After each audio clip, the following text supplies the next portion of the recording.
take me home, United, to the place I belong, to Old Trafford, to see United. Take me home, United Road. Take me home, United Road. Oh, take me home, United Road. ሰላም እንደምናላችሁልን የታላቁ የማንቸስተር ዩናይትድ ደጋፊዎች በያላችሁበት የዓለም ክፍል ሁሉ ሰላማችሁ ብዝት ይበል ይላል ማን ዩናይትድ ኢንፎ። ዛሬ ከእናንተ ጋር ቆይታ የምናደርገው በገበያው ውስጥ ወይም ደግሞ በዚህ ትራንስፈር ዊንዶ ውስጥ ያሉት ስትራይከሮች ባህሪ ምን አይነት መልክ አለው፣ ምን አይነት አጨዋወት ይከተላሉ፣ ሩበን አሞሪም ለሚፈልጉ አጨዋወት እንዴት ይመቻሉ፣ ሩበን አሞሪም በስፖርቲንግ ሊዝበንና በብራጋ በነበረበት ጊዜ ምን አይነት አጥቂዎችን ተጠቀሙ፣ አሁን ገበያው ውስጥ አጥቂዎች ለሱ እንዴት ፊት ያደርጋሉ፣ ምንስ ይጎላቸዋል። ለምሳሌ አጥቂዎች ሁሉ ባህሪያቸው ይለያያል። ራስመስ ሆይሉንድና ጆሹዋ ዚርክዚ የተለያየ መልክ እንዳላቸው እናውቃለን በአጨዋወት ረገድ ማለት ነው። እና ገበያው ውስጥ ያሉ ስትራይከሮች ምን አይነቶች ናቸው፣ ከኮንትራታቸው አንፃር፣ ከአጨዋወታቸው አንፃር፣ ካስቆጠሯቸው የጎል አይነቶች አንፃር እየዳሰስን እንቆያለን ማለት ነው። አብራችሁን ቆዩ። ደግሞም ጻፉልን የትኛው አጥቂ ለማንቸስተር ዩናይትድ ሲዩት ይሆናል ብላችሁ ጻፉልን። ደግሞም ሰብስክራይብ አድርጉ ያላረጋችሁ፣ እንዲሁም ደግሞ ላይክ አድርጋችሁ ቪዲዮን ጀምሩ። እኔ ሁሉ ነገሮች ስለምታደርጉልን አብራችሁንም ስለምትቆዩ ከልብ እናመሰግናለን። በድጋሚ የምትገኙት ማን ዩናይትድ ኢንፎ ላይ ነው። ክብራና ክብራ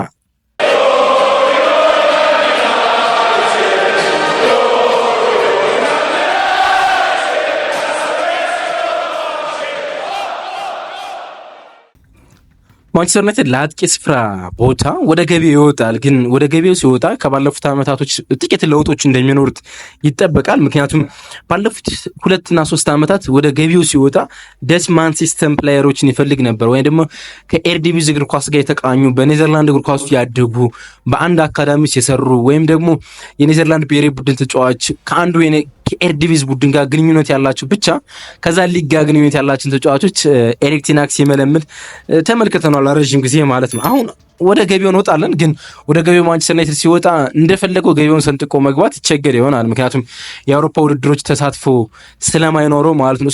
አስቸጋሪ ጉዳይ ይሆናል። ግን ደግሞ ማንቸስተር ዩናይትድ ነውና ማግኘቱ የሚቀር አይመስልም። እንግዲህ ሩበን አሞሪም 4 ዓመት ከግማሽ በላይ በስፖርቲንግ ሲቆይ የ3-4-3 ሲስተም ተጠቅሟል። የተጠቀማቸው አጥቂ ባህሪያቶች ምን አይነት ናቸው? እዚህን አጥቂዎች አሁን ገበያ ውስጥ ከምናገኛቸው አጥቂዎች ጋር በባህሪ ባጫወት ምን አይነቶች ናቸው ከጉልበት ከቁመት አንፃር የሚሉትን ለመዳሰስ ነው ዛሬ የምንጥረው ማለት ነው።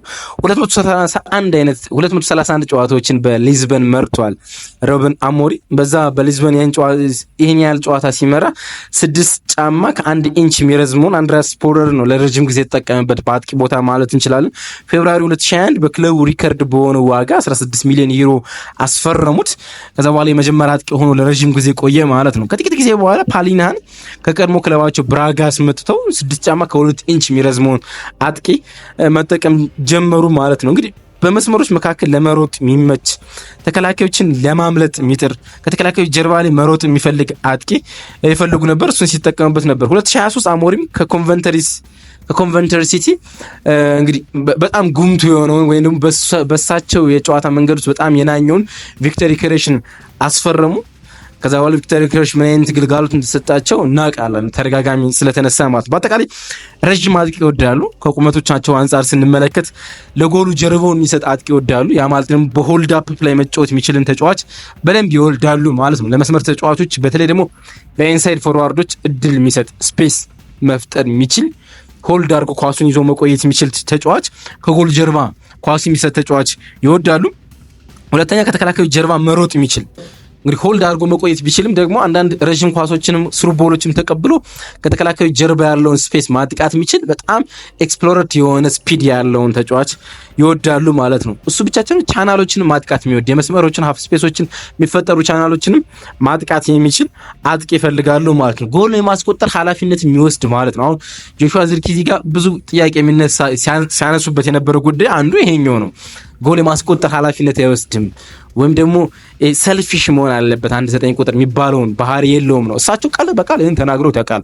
ጥቂት ሰልፊሽ መሆን አለበት ጆሹዋ ዚርክዚ የሚሉ ማለት ነው። በጣም የሊንክ አምፕል ፕሌይ በጣም ጥሩ ቢሆንም ግን ጎል ማስቆጠር ኃላፊነት መውሰድ ያለበት ይሄ ማድረግ አለብኝ 20 እና 25 ጎሎችን በአመት ማስቆጠር አለብኝ የሚል አጥቂ ያስፈልጋቸዋል የሚሉ ሀፍ ስፔስ መጠቀም የሚችል እንዲሁም ደግሞ ሃፍ ቻንስ መጠቀም የሚችል በጣም ነፃ የጎል ድሎችን ወደ 0.8 0.7 በላይ ኤክስጂያቸው ከፍ ያሉትን ብቻ ሲሆን ከ0.5 እና ከዛ በታች ኤክስጂ ያላቸውን ሃፍ ቻንስ የሚባሉትንም ማስቆጠር የሚችል አጥቂ ይፈልጋሉ ነው የሚባለው። እንግዲህ ማቲያስ ኩናና ብራያን ምቡሞ እንግዲህ የማንቸስተር ዩናይትድን የአጥቂ መስመር ይመራሉ ተብሎ ይጠበቃል።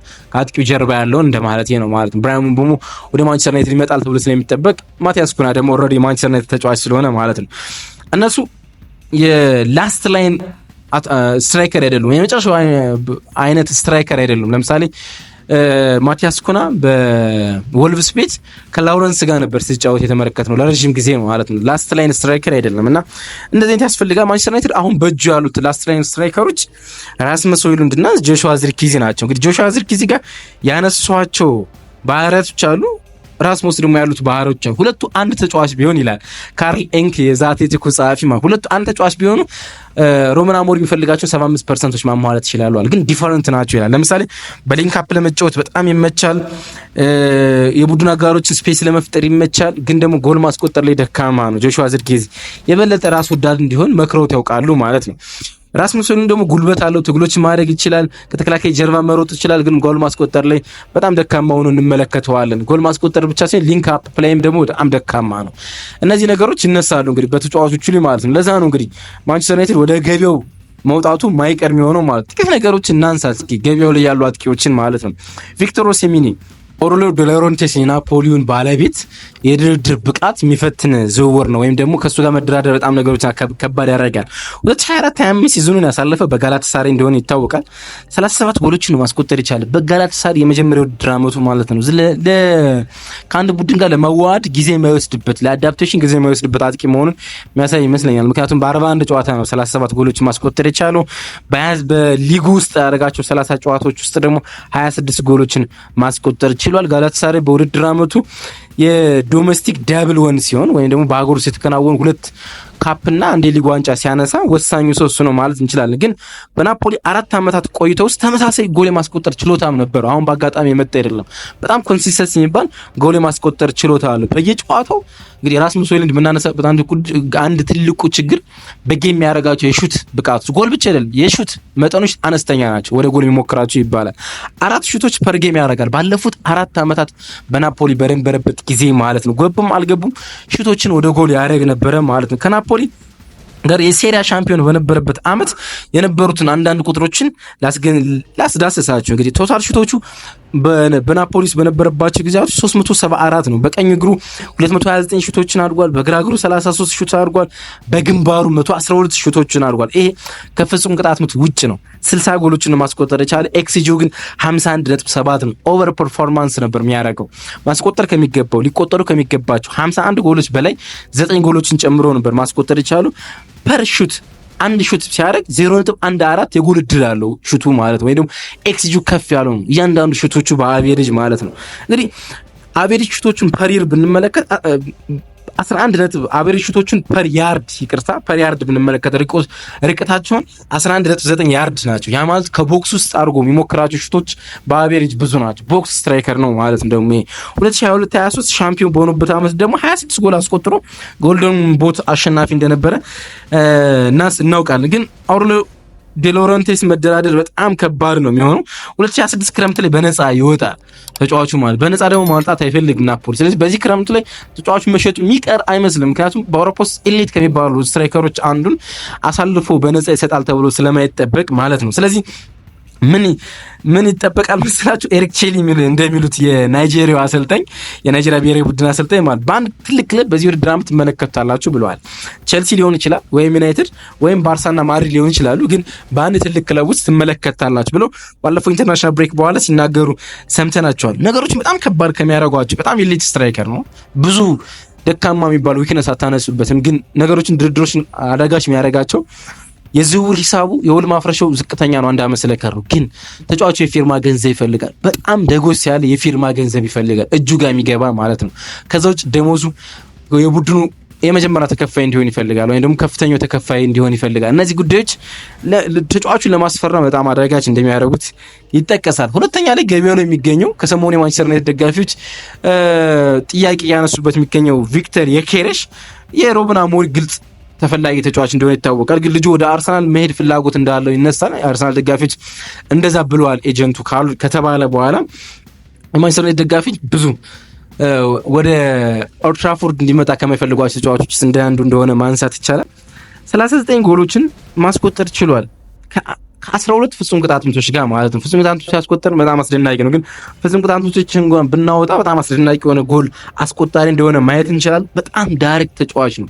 አንዱ በጣም ልጁን ከሚያስወድዱት ነገሮች አንዱ በጣም ዳይሬክት ነው። ወደ ጎል ብቻ ነው እያንዳንዱ ሩጫዎችን የሚያደርገው ማለት ነው። ለዛ ነው በስዊድን በአካዳሚ ሲያሰለጥኑት አንድ አሰልጣኝ ፒተር ኬሽሊኛ የሚባሉ አሰልጣኝ እሱ ምረት የለሽ አጥቂ ነው የሚሆነው ወደፊት ብለው የተናገሩለት ማለት ነው። ግን በመጨረሻም ዘግይቶም ቢሆን ሌት ብሉመርም ቢሆን በመጨረሻ ምረት የለሽ አጥቂ ሲሆን ተመልክተ ነው። ኦፍ ዘ ቦል ያሉት ሩጫዎቹ በጣም አስደናቂ ናቸው። ለምሳሌ ከኳስ ውጭ ከተከላካይ ጀርባ 89 ጊዜ ሩጧል። ባለፈው የውድድር ዓመት ኳስ ለመቀበል 51 ሩጫዎችን አድርጓል። ኳስ ሳይደርሰው ኳሱን ለመቀበል ስፕሪንት ያደረገባቸው ማለት ነው። ቢውልድ አፖቹ ጥያቄ የሚነሱበት ጉዳዮች እነዚህ ናቸው። በቢውልድ አፕ ጊዜ ጆሹዋ ዚርክዚ እንደሚያደርገው በቢውልድ አፕ ጊዜ ቡድኑን በብዙም አያገዝም። ምክንያቱም ለምሳሌ አንዳንዶችን ቁጥሮች ልንገራቸው። እንግዲህ ድሮፕ ኦፍ አድርጎ የተቀበላቸው ኳሶች 37 ብቻ ናቸው። ሰፖርቲንግ ራን ወይም ደግሞ አንድ ተጫዋች ኳስ እንዲቀበል ሌላ ተጫዋችን ግራ ማጋባት ሰፖርቲንግ ራን የምንለውን ማለት ነው። እሱን ያደረገ 9 ጊዜ ብቻ ነው። ሾርት ፓስ የሚባሉት በጣም ቀርቦ ኳስ የተቀበሉ 15 ጊዜ ብቻ ነው። ይሄ በቢውልድ አፕ ጊዜ ቡድኑን በማገዝ ውስጥ ጥያቄ እንዲነሳበት ሊያደርግ ይችላል። ግን ፕሮግሬሽን ራኖቹ ደግሞ በጣም አስደናቂ ናቸው። ቡድኑ በካውንተር በፋስት ትራንዚሽን የሚጫወት ከሆነ ፕሮግሬሽን ራኖቹ በጣም አስደናቂ ናቸው። ኦቨርላፒንግ ሩጫዎቹ 59 ናቸው። አንደርላፒንግ 59 ሩጫ አለው።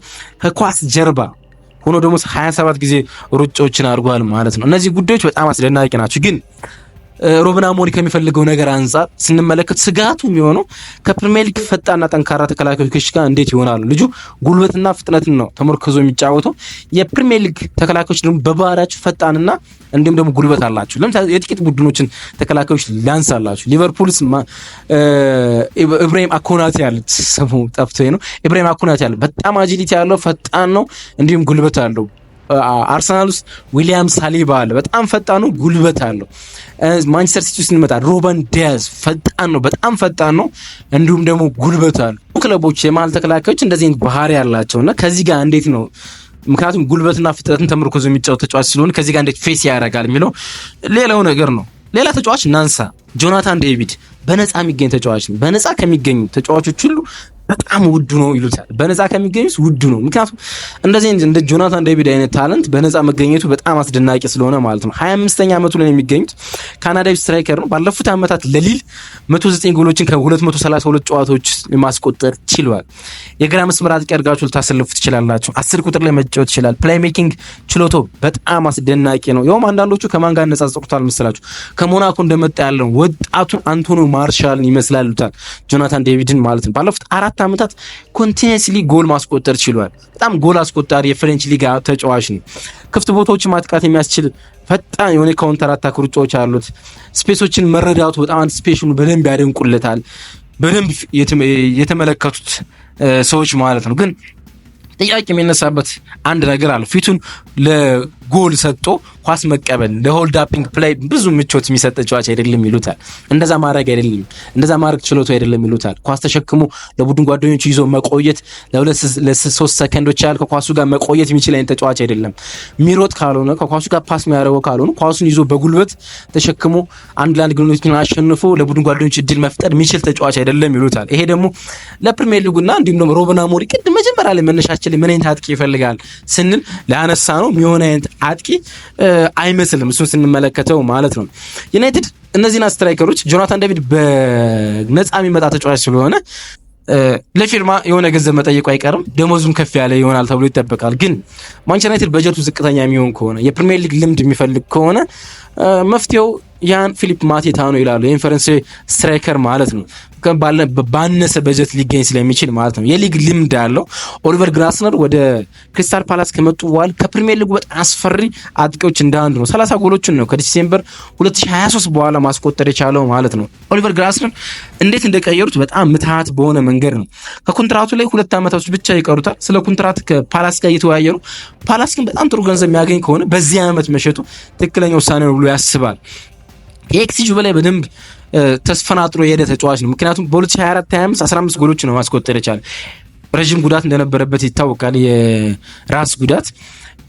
ከዛ በኋላ 15 ጎሎች ማስቆጠር ይችላል። 13 ኤክስጂ ነው ያለው፣ ወይም ደግሞ ማስቆጠር የሚገባቸው ጎሎች 13 ነው፣ ግን 15 ማስቆጠር ይችላል። ኦቨር ፐርፎርም ነው ማድረግ የቻለ ማለት ነው። በሁሉም እግሮቹ ሹት ማድረግ ይችላል። 79 ሹቶችን ነው ማድረግ የቻለ። ይቅርታ አድማጮች፣ በቀኝ እግሩ 45፣ በግራ እግሩ 23፣ በግንባሩ 11 ሹቶችን ማድረግ ይችላል ማለት ነው። ሌሎች ተጫዋቾችን ከማንቸስተር ዩናይትድ ጋር ስማቸው ይያያዛል። በጣም ብዙ ተጫዋቾች ናቸው የሚያያዙ ማለት ነው። ግን ስማቸውን ጠቅሼ ነገ ደግሞ መለስባቸዋለሁ ዲፕሊ ማለት ነው። ሞሴ ኬን የፊዮረንቲና ነው። በኤቨርተን ቤት ወደ ፕሪሚየር ሊጉ መጥቶ 1 ዓመት ተመልክተናል። የዩቬንቱስ አካዳሚ ተጫዋች ነው። በፊዮረንቲና ቤት ዘንድሮ በጣም አስደናቂ ከሆኑ ተጫዋቾች አንዱ ሙሳ ኬን ነው። የእሱን ስም ያነሱ ተጫዋቾች አሉ። አንዳንዶች ደግሞ ጎንካሎ ራሞስ በቀላሉ ይገኛሉ ይላሉ። የፓሪስ ሴን ዠርሜን የፊት መስመር አጥቂ ፖርቱጋላዊ ማለት ነው። ምክንያቱም በሉዊስ ኤንሪኬ ቡድን ውስጥ ብዙ የመሰለፍ እድል የለውም እና ተጫዋች የመሸጥ እድል አለው ብሎ ያስባሉ። ሌላው ማቲያስ ዲሌት ለማንቸስተር ዩናይትድ ተጠቁሞታል የሚባል ተጫዋች አለ። ወይም ይሄ ስትራይከር በጣም ጥሩ ፖቴንሻል አለው። እሱን የጠቆመው ደግሞ መቼ መሰላችሁ? ፖርቶ ከማንቸስተር ዩናይትድ ጋር በኤሮፓ ሊግ 3-3 ባለቀው ጨዋታ ላይ ከተመለከተው በኋላ ወደ መልበሻ ክፍል አምርቶ ለማንቸስተር ዩናይትድ ሲኒየር ሰዎች ይሄ ተጫዋች ጥሩ ነው ብሎ ጠቁሟቸዋል። ልክ ሪያን ጊግስ እንዳደረገው ማለት ክርስቲያኖ ሮናልዶ ከስፖርቲንግ ሊዝበን ጋር ከማንቸስተር ዩናይትድ ስፖርቲንግ ሊዝበን ጋር ጨዋታ ካረገ በኋላ ክርስቲያኖ ሮናልዶ ተመልክቶ ነው ለሰር አሌክስ ፈርጉሰን በጣም ጥሩ ተጫዋች ነው ያወጣት ተጫዋች ብሎ የጠቆማቸው ይባላልና እሳቸውን ተመልክተውት ቢሆንም ማለት ነው። ልክ እንደዛ ማቲያስ ዲሌት ሳሙኤል ኦሞርዲዮንን በጣም ለማንቸስተር ዩናይትድ ጠቁሟቸዋል፣ ለሲኒየር ባለሙያዎች ጠቁሟል ይባላል። ሳሙኤል ኦሞርዲዮን ስፓኒሻዊያን የ21 ዓመት ወጣት አጥቂ ነው። ብዙ ጥያቄ የሚነሱበት ጉዳዮች አሉ። ዝውውሩ ራሱ ውስብስብ ነበር ወደ ፖርቶ ሲያመራ። ምክንያቱም ቼልሲ ሊፈርም ተቃርቦ በነበረበት ሰዓት የቼልሲን የፊትነስ ቴስት ሙሉ በሙሉ ስላላሟላ ነበረ አትሌቲኮ ማድሪድ ለፖርቶ የሸጠው። የአትሌቲኮ ማድሪድ ተጫዋች ነው፣ ከኡሳሱና ነው ያስፈረሙት። ውስብስብ ነገር አለው። ነገ አወራቸዋለሁ ያስባሉ ስለሱ ልጅ ማለት ነው። ይሄን ተጫዋች ይጠቁሙታል። ወጣት ነው ገና፣ ለማንቸስተር ዩናይትድ ያስቡታል የማንቸስተር ዩናይትድ ተጫዋቾች ማለት ነው። እነዚህን የመስላሉ ዛሬ የተመለከትኳቸው። ነገ ደግሞ ካርሊንክ ሌላ የተመለከታችሁን ተጫዋቾች ይዤ እንዴት ይሆናሉ ያጮት መንገራቸው ገበያው ላይ ያሉ አጥቂዎች ባህሪ የሚለውን ምንዳስስ ይሆናል ማለት ነው። አመሰግናለሁ። እና እናንተ ማን ትመርጣላችሁ? ጻፉልኝ። መልካም ቀን ይሁንላችሁ።